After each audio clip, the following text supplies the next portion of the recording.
राजा हुआ करते थे, मानसिंह, गंगुली के राजा मानसिंह। तो उनकी 3-4 रानियाँ थी और पुत्र एक भी नहीं था।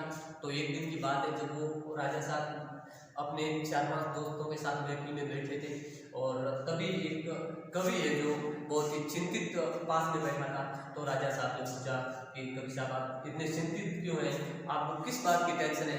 तो उन्होंने बताया कि मेरे को क्या टेंशन, पूरे मारवाड़ को टेंशन है। मारवाड़ के पास कोई उत्तराधिकारी नहीं है और मारवाड़ के पास कोई दूसरा राजा नहीं है। आपके बाद में कोई भी ऐसा राजा बन सके ऐसा कोई उत्तराधिकारी नहीं है। तो राजा साहब ने बड़ी सांस भरते हुए बताया कि भाई क्या करें, भगवान की बात है, अब पुत्र होगा तो हो जाएगा, नहीं होगा तो फिर नहीं होगा, और तो क्या किया जाए।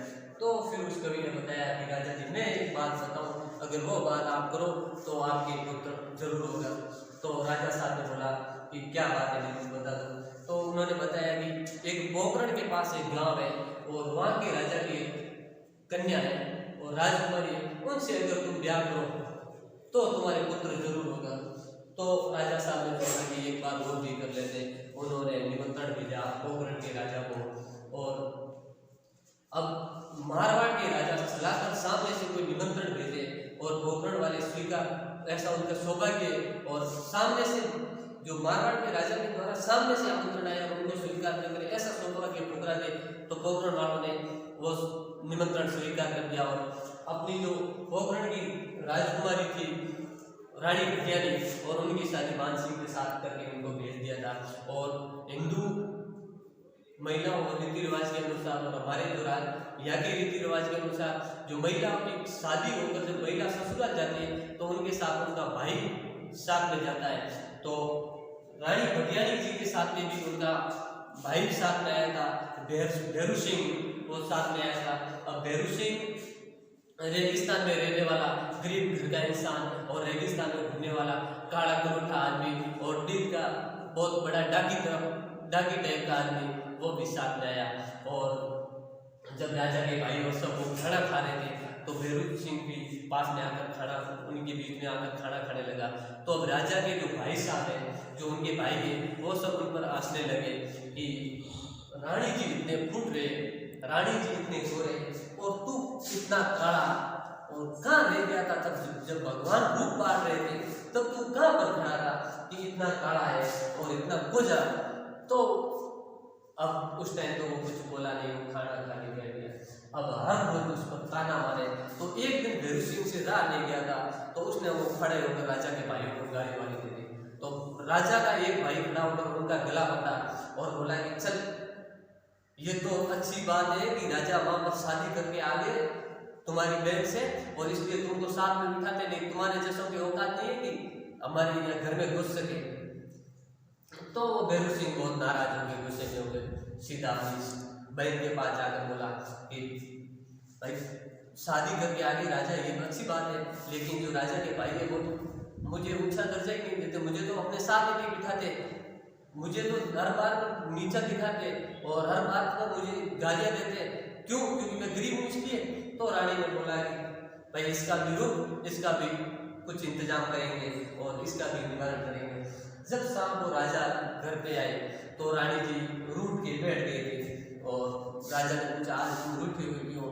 तो कि तुम्हारे भाई है जो मेरे भाई को दर्जा नहीं देते, गरीब होने की वजह से उनको बार बार धिक्कारते हैं, क्या हम गरीब है यही गलती थी? अगर हम गरीब थे तो तुमने शादी ही क्यों की? तो राजा जी ने कहा कि देखो कि गरीब है वो तो मैं भी कुछ नहीं कर सकता हूँ, और लेकिन देखो कि यहाँ से उनको तुम्हारे भाई को बोल दो जितना चाहिए उतना धन ले जाए, और तो क्या कर सकते हैं, अपनी गरीबी मिटा दो, और तो क्या कर सकते हैं। तो भैरू सिंह को उसकी बहन ने बोला कि जितना अच्छा है उतना तू यहाँ से धन ले जा, और एक बात याद रखना, जो तू धन लेकर जाए वो अपने घर पे खर्च मत करना, अपने घर पे 1 रुपये उसमें से रुपए की लकड़ी मत खरीदना, बिल्कुल भी धन घर पे खर्च मत करना, खुद पे खर्च मत करना। तो भैरू सिंह ने बोला तो मैं इस धन का क्या करूँ? तो इस धन को बांट, इस धन को लोगों के साथ बांट, कवियों में बांट, गरीब लोगों में बांट, गरीब लोगों की कन्याओं की शादी करवा, सब में तो इस धन को बांट। तो वहां से भैरू सिंह मारवाड़ से धन लेकर जाए और वहां जाकर सभी लोगों को, गरीबों को, सबको बांटता फिरे। बहुत दानवीरता की मिसाल बन गया था भाई भैरू सिंह। और एक दिन की बात है जब भैरव सिंह अपने ऊंट पर बैठ के जा रहे थे, तो एक व्यक्ति खेत के जो पत्तियां झाड़ रहा था, लोम झाड़ रहा था। तो भैरव सिंह ने बोला कि तू लोम किसके लिए झाड़ रहा है? तुम्हारे पास भेड़ नहीं, ऊंट नहीं, बकरियां नहीं, आखिर तू लोम किसके लिए झाड़ रहा है? तो उस व्यक्ति ने बोला कि मैं भैरव सिंह के पास जा रहा हूं और भैरव सिंह से मैं वोट मांगूंगा और वो भैरव सिंह मुझे जरूर वोट देगा। तो भैरव सिंह ने बोला तेरे को क्या बात भरोसा है कि वो भैरव सिंह तेरे को वोट ही देगा? और तो कि मेरे को पूरा भरोसा, आज तक भैरव सिंह के पास में गया है, खाली आदमी आया, भैरव सिंह है और वो जरूर मेरे को वोट देगा। भैरव सिंह ऊंट से नीचे उतर कर बोला कि चल ले मैं ही भैरव सिंह हूँ, इतना ही तेरे कॉन्फिडेंस विश्वास है तो लेके जा। ऐसी दानवीरता का मिसाल बन गया था भैरव सिंह। एक बार की बात है, भैरव सिंह के पत्नी के भाई की शादी थी, ठीक है। तो भैरव सिंह की पत्नी ने बोला कि देखो कि मेरे भाई की शादी है और आपके पास इतना धन है, आप हमेशा लोगों में बांटते रहते हो, घर पे कुछ नहीं लाते हो, तो कभी तो मेरे को भी कुछ ला के दो, कुछ गहने वहने मुझे भी ला के दो। और भैरव सिंह ने जीजी भाई ने मना किया, इस पैसे से तो 1 रुपये का धन में कुछ नहीं लूंगा।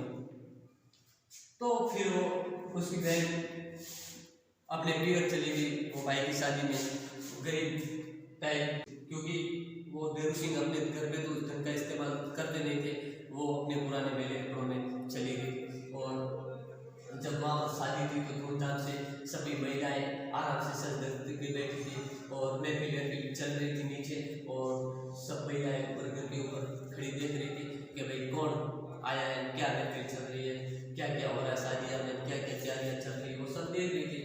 और महिलाएं आपस में बातें कर रही थी, वो देखो वो उनके फलाने के जीजा जी, वो उनके पति, और वो देखो इतने सुंदर, वो इतने हैंडसम।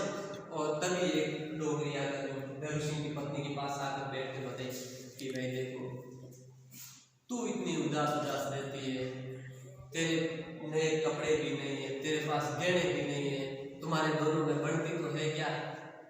तो उसने गहरी सांस करते हुए कहा नहीं, बढ़ती तो बढ़ती है, हमारे दोनों के बीच में ऐसी कोई बात नहीं है, और गहनों का तो क्या करना है, ये जो भी कपड़े पहने ये नए ही है। और इतने में बात है आ जाए कि भैरव सिंह आ रहे हैं।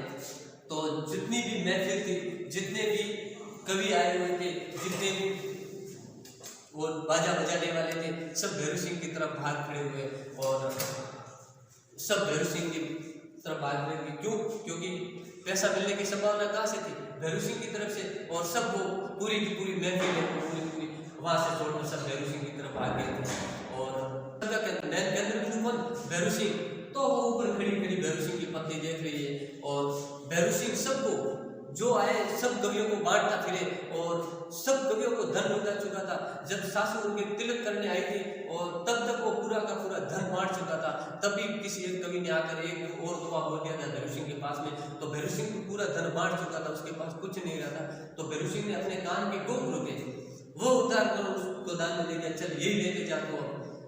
तब उस वहां पर खड़ी भैरव सिंह की पत्नी ने उस महिलाओं को, बुढ़ी महिला को बोला कि ये है मेरा गहना और ये है मेरे पति, और ये जो मिसाल है ना ये किसी को नहीं मिली आज दानवीरता की मिसाल। और कहते हैं कि सिर समुद्र न घटे ज्ञानी घटे न ज्ञान, घटे नहीं भाटी भेरजी टूट पड़े आसमान। समुद्र से कभी नीर नहीं घट सकता है और ज्ञानी का कभी ज्ञान कम नहीं हो सकता है। और जो भाटी भेर सिंह जो है वो कभी दान देने से पीछे नहीं हट सकते और आसमान टूट सकता है पर ये बातें कभी भी असत्य नहीं हो सकती है। तो क्या है कि राजा महाराज पहले भी ऐसे बहुत छोटे छोटे ग्रामों में शादियां कर लेते थे और जब उनकी संतानें नहीं होती थी तो छोटे छोटे ग्रामों में शादियां कर लेते थे और तब उनकी संतान होती थी। और मान सिंह की भी एक संतान हुई थी फिर, और जोधपुर का अगला राजा बना था।